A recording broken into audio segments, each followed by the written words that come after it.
Much like the blues, another uniquely American craft, bourbon emerged from the farm fields of the South, the frontier.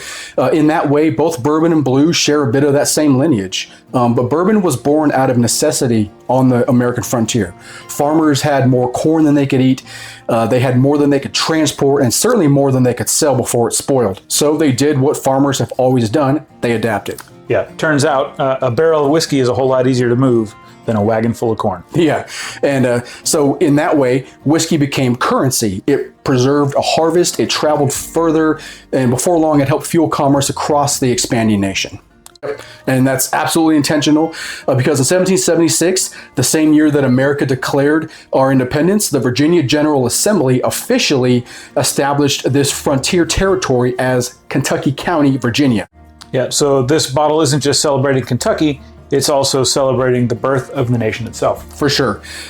Kentucky wouldn't officially become the 15th state until 1792, and if you haven't figured it out yet, 15 stars equals the 15th state of the Union, hence the name.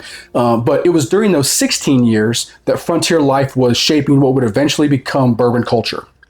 Limestone filtered water, huge corn harvests, cold winters, hot summers, and maybe most importantly, we may be a little biased, but the Ohio River. Barrels floated south to the Mississippi River, all the way down to New Orleans, where they were traded across the country and eventually around the world.